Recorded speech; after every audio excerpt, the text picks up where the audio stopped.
নমস্কাৰ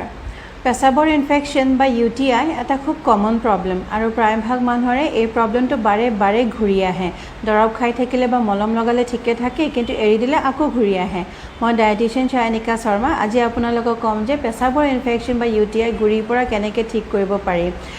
তাৰ আগতে মই এইটো কথাও জনাই দিওঁ যে যদি আপোনালোকৰ ডাঙৰ ফাংগল ইনফেকশ্যন আছে বা ডাঙৰ কিবা মেডিকেল প্ৰব্লেম আছে আপোনালোকে ডক্টৰৰ পৰা ট্ৰিটমেণ্ট ল'ব মেডিকেল ট্ৰিটমেণ্ট কৰিব ডক্টৰ দৰৱ খাই পেলাই ভাল কৰিব কিন্তু যদি আপোনালোকৰ ৰিপিটেডলি আপোনাৰ পেচাবটো জ্বলে বা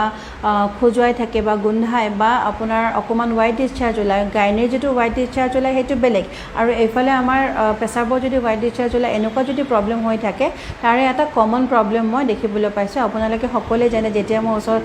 ক্লায়েণ্ট আহে মই ঘূৰিৰ পৰা প্ৰব্লেমবোৰ ৰুট কজটো মই আইডেণ্টিফাই কৰিবলৈ চেষ্টা কৰোঁ আৰু যেতিয়া মই এই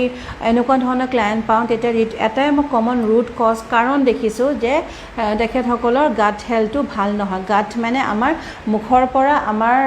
ফুড পাইপৰ পৰা আমাৰ পেটৰ পৰা নাড়ীৰ পৰা গুহ্যদ্বাৰলৈকে গোটেই লাইনটোৱে আমাৰ ৰাস্তাটোৱে আমাৰ যদি আনহেল্ডি থাকে তেতিয়া এই প্ৰব্লেমটো বেছি হয় মই বুজাই আছোঁ কেনেকৈ যদি আপোনাৰ কিছুমান খোৱা বস্তু হজম নহয় যদি উগাৰ আহি থাকে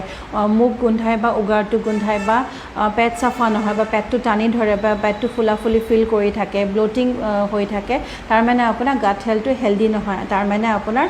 যিবোৰ বস্তু খোৱা বস্তু আপোনাৰ হজম নহয় সেইবোৰ জমা হৈ পেলাই সেইবোৰ তাত পচি গৈ থাকে আৰু তাত পেট নাড়ীৰ ভিতৰত যিবোৰ বেড বেক্টেৰিয়া থাকে সেইবোৰ মিলি পেলাই আপোনাৰ চব মিলি পেলাই বস্তুবোৰ আৰু বেছি বেয়াহে হৈ যায় বেক্টেৰিয়াৰ যিটো কলনি হয় সেইটো বেছিহে হৈ যায় সেইবোৰ যেতিয়া বেছিকৈ জমা হৈ থাকে আৰু আপোনাৰ গুহ্যদ্বাৰৰ পৰা যেতিয়া গেছ পাছ হ'লে বা যদি চাফা হৈ নাথাকে বা যদি অকণমান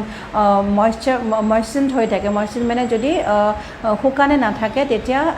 তাত থকা বেড বেক্টেৰিয়াবোৰ আপোনাৰ অট'মেটিকলি তাৰ পৰা গৈ পেলাই ট্ৰান্সফাৰ হৈ পেলাই আপোনাৰ পেচাবৰ ৰাস্তাত সেইবোৰ সোমাই গৈ থাকে আৰু তেনেকৈ আপোনাৰ এই প্ৰব্লেমটো ৰিপিটেডলি হৈ থাকে যদি আপোনালোকে গাট হেল্থ ঠিক কৰে তাৰমানে হজম শক্তি ঠিক কৰে তাৰমানে আপোনাৰ অট'মেটিকেলি এই প্ৰব্লেমটো আপোনাৰ লাহে লাহে নোহোৱা হৈ যাব গাট হেল্থ কেনেকৈ ভাল কৰে মোৰ আগৰ বহুত ভিডিঅ'জত মই কৈয়ে দিছোঁ প্ৰথমতেতো আপোনাৰ চফ আজৱাইনৰ যিটো পানী আছে ৰাতি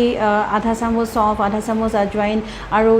খুব বেছি যদি হিট হয় বা বডি হিট থাকে তেতিয়া অকণমান তাল মিশ্ৰি মিক্স কৰি পেলাই তাত পানীত তিয়াই থৈ দিব ৰাতিপুৱা সেই পানীটো চেকি পেলাই তাত ক'লা নিমখ অকণমান এক্সিকুট হিং মিক্স কৰি দিলে যদি কিডনিৰ প্ৰব্লেম আছে চিকেডি আছে বা ইউৰিক এচিড আছে বা কিডনি ষ্ট'ন আছে তেতিয়া এই পানীটো আপোনালোকে খাব নে নৰ্মেল পানী খাব ডায়েবেটিছ আছে যদি আপোনালোকে তাল মিশ্ৰিটো ইউজ নকৰিব বাট আদাৰৱাইজ এই পানীটোৱে আপোনাৰ গেছটো বহুত ভালকৈ কমাবলৈ হেল্প কৰে কিন্তু এই পানীটো খোৱাৰ পিছতো আপোনাৰ নৰ্মেল 2 গ্লাছ পানী আৰু খাব লাগিব চিকেডি যদি আছে কিডনি পেচেণ্ট যদি আছে তেতিয়াহ'লে ফ্লুইড আপোনাৰ কিমান খাব পাৰে আপোনাক কোৱালিফাইড ডায়েটিচিয়ানে বুজাই দিব বাট আদাৰৱাইজ এই 3 গ্লাছ পানী আপোনাৰ চফ আজৱাইন পানী আৰু নৰ্মেল 2 গ্লাছ পানী ৰাতিপুৱা খালী পেটত খাবলৈ চেষ্টা কৰিব ৰিলেক্স হৈ পেলাই ভালকৈ খাব যাতে ভালকৈ আপুনিও যাতে ফিল কৰে পানীখিনি আপুনি খোৱাৰ সময়ত আৰু যাতে ভালকৈ বডিত এবজৰ্ব হৈ যায় আৰু আপুনি ফিল কৰে যে সেই পানীখিনি খোৱাৰ কাৰণে প্ৰেছাৰ আহিছে তেতিয়া আপোনাৰ লেট্ৰিন যাবলৈ যিটো প্ৰেছাৰ আহে সেইটোও আহিব নেক্সট আপোনাৰ খালী পেটৰ যিটো আপোনাৰ প্ৰথম খাদ্য খায় বহুতে গেছ হ'লেও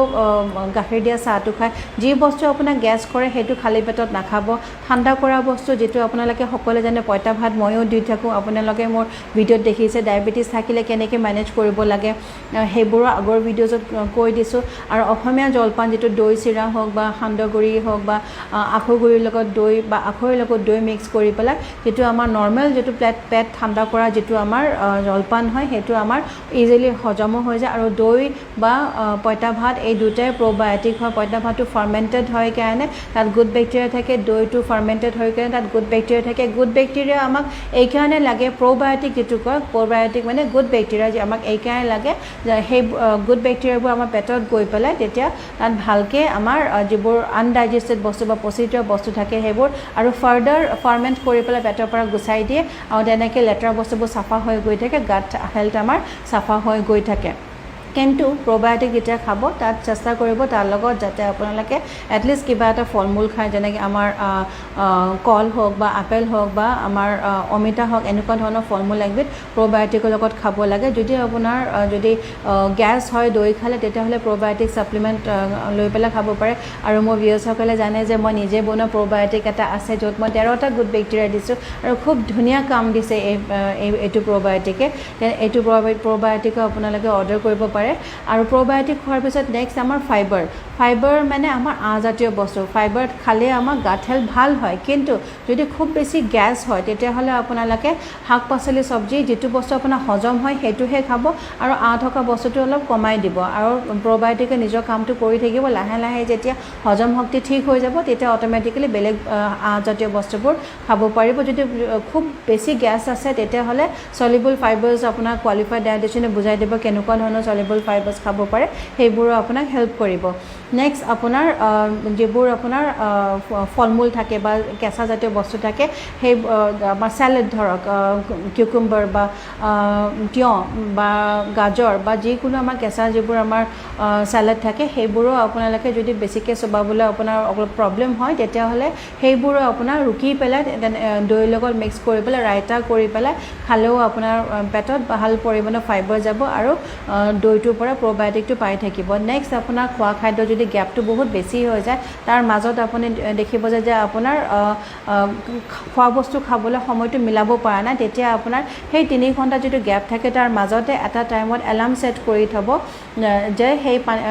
সময়ত আপুনি পানী খাব লাগে। সেই এলাৰ্ম ছেট কৰি থাকে, এলাৰ্মটো ফোনত যেতিয়া বাজিব লগালগ আপোনাৰ মনত পৰিব যে পানী খাব লাগিব। তেনেকৈ গোটেই দিনটো আপোনাৰ পানীৰ ইনটেকটো হৈ থাকিব।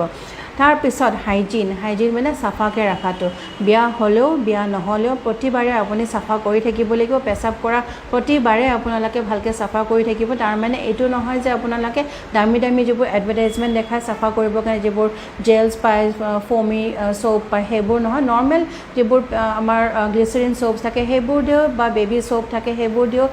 ধুলেও হ'ব, কিন্তু চাফাকৈ ৰাখিব লাগিব। আৰু যদি ঘৰত থকা সময়ত আপোনালোকে খোলা ৰাখিব লাগিব। যিসকল মাতৃ হয় আপোনালোকে সকলোৱে জানে, যেতিয়া আপোনালোকৰ বেবী যেতিয়া ডাইপাৰ পিন্ধায় বা নাপি পিন্ধায়, যেতিয়া নাপি ৰেছ হৈ যায়, তেতিয়া ডক্টৰে নকয় জানো যে খোলা ৰাখিলে ঠিক হৈ যাব। একে কথা, যদি পেচাবৰ ইনফেকশ্যন ৰিপিটেডলি হৈ থাকে, ঘৰত থকা সময়ত খোলা থাকিব লাগিব, যাতে জাগাটো আমাক আপোনাৰ খোলা হৈ থাকে আৰু ড্ৰাই হৈ থাকে। আৰু ড্ৰাই হৈ থাকিলে অট'মেটিকেলি আমাৰ বডিৰ যিটো আমাৰ ইনফেকশ্যন ফাইট কৰাৰ যিটো কেপাচিটি হয়, সেইটো এটা চান্স পাই যায় যে আমি এই জাগাটোত গৈ পেলাই আমি ভালকৈ ইনফেকশ্যনটো আমি ঠিক কৰিব লাগে, আৰু তেতিয়া বেক্টেৰিয়েল গ্ৰ'থ বা ফাংগেল গ্ৰ'থটোও নহয়। এই গোটেইকেইবিধ আপোনাৰ অকণমান আইডিয়া আপোনাক দিছে চাগে এতিয়ালৈকে যে আমাৰ UTI বা পেচাবৰ ইনফেকশ্যন ভাল কৰিব লাগিলে আচলতে গাট হেল্থে ঠিক কৰিব লাগে। আৰু যদি ডাঙৰ প্ৰব্লেম থাকে তেতিয়া নিশ্চয় ডক্টৰৰ ট্ৰিটমেণ্ট ল'ব। আৰু ভিডিঅ'টো যদি ভাল লাগিছে নিশ্চয় শ্বেয়াৰ কৰিব, লাইক কৰিব, কমেণ্ট কৰিব। ধন্যবাদ।